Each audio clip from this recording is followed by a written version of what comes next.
Hello, Coach. Hello. We'll go ahead and get started. First question, Jonathan Fagan. Hi, Stephen. Do you have a timetable for Danuel House? I was told 7 to 10 days, but yeah, 7 to 10 days. Who knows? It could be shorter, it could be a little longer, but what I was told was 7 to 10. Okay.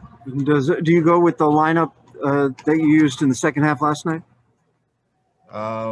Yeah, we'll use that some. I'm kind of, I have a lineup for tonight, but I'm not going to divulge it. But yeah, we'll use that some.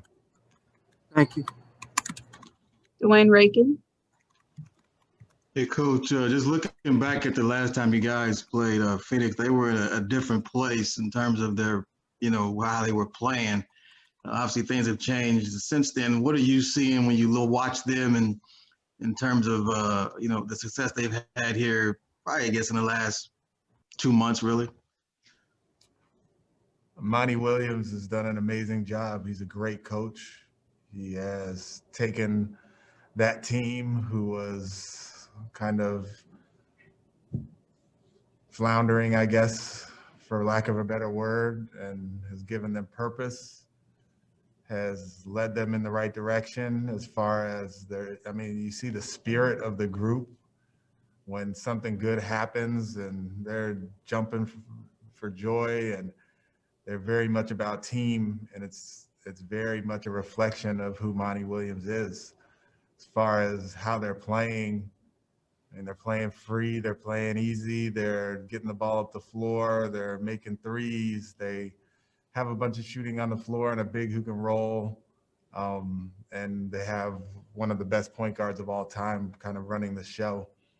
So yeah, they're definitely better than the last time we saw them, but I wouldn't expect anything different than from a Monty Williams coach team. Thanks, Coach. Good luck tonight. Thank you. Adam Spaulding. With what you just said about Monty and the job that he's done and how he's gotten that group to play together, is that essentially what your goal is with this team right now? It is. I want to get to that point. They were, for years, kind of fractured and searching and all of those things. And,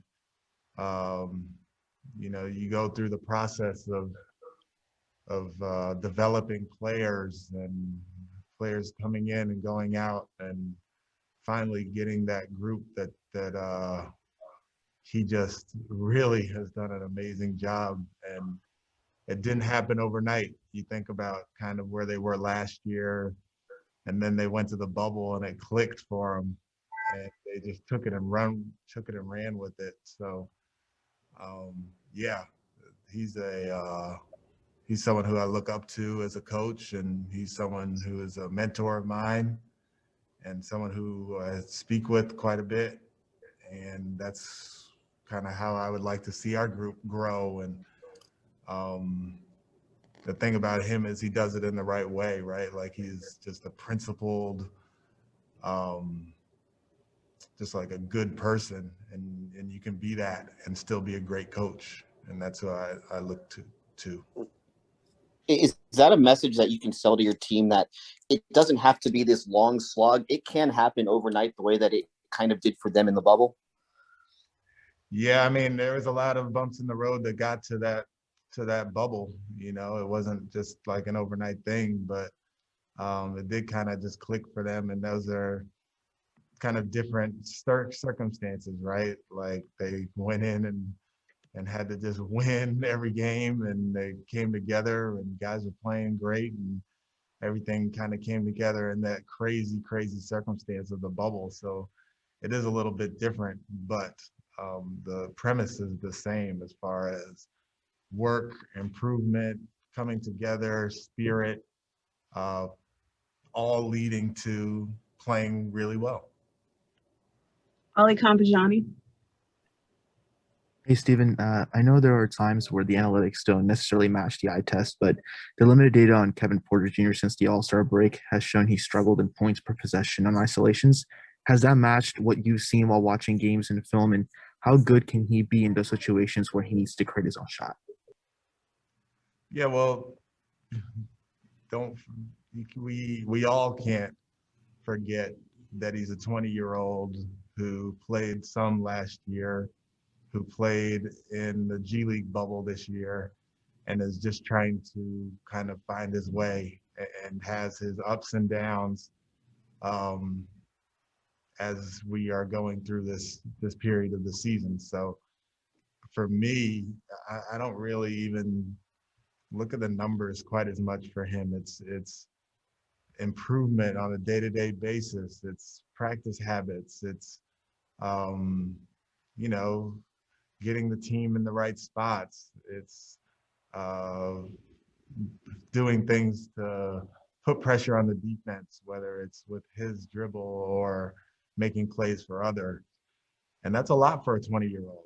That's a lot for a 20-year-old kid who hasn't been with us for very long. He wasn't in training camp. He wasn't, we just kind of thrown him out there. So as far as the analytics and the numbers are concerned, I don't really give too much credence to them because it's much more of a holistic process that we're working on with him because of the circumstance. So as far as his isolations versus pick and rolls are concerned, I think it's better for our whole group to be in actions where you can draw the second defender. And most times those are pick and rolls, but if the isolation comes at the end of possessions, that's not so bad. And, we're still kind of working through that with our ever-changing lineups and all of the other things that we're going through. Thank you for the insight. Yep. Brian Bearfield. Coach, how much do you lean on players like DJ Augustin and Kelly Olynyk to help with some of these younger players get through some of these struggles? You all have competed, in the last couple of games since they have been with the team. So how much do you depend on them when they're on the floor to help these young guys? I depend on them a lot. I mean, they're steady guys. You think where DJ came from? He came from Milwaukee, who was one of the top teams in the East, and you think where Kelly came from, Miami, and they were in the finals last year. So it would be not very smart of me not to allow those guys to have a voice, not to allow those guys to be models for the other guys and for the younger guys, and allow them to do that. And they do it in their own way, whether it's in a timeout or, just kind of being an example of professionalism or how they play, or how, like for DJ, for example, how he kind of manages the game. That's good for KP to see, and how he gets everybody organized and puts pressure on the defense. That's good for other guys to see. And then for KO, his constant movement, his constant ability to put pressure on the defense, and sometimes when he doesn't even have the basketball, and that's good for our group to see. And then the defensive concepts that they both came with are things that we can all learn from. So yeah, I lean on those guys a lot. Adam Spaulding. Eric was on the floor going through a workout before last night's game. Just how has he been progressing, and do you guys have a clear timetable for when he can come back? He's been progressing to the point where he can shoot prior to games and be on the floor. He's not moving around much at all. I think he's just doing spot shots, but slowly but surely he's coming along, and I don't have a timetable for his return. Thank you, Coach.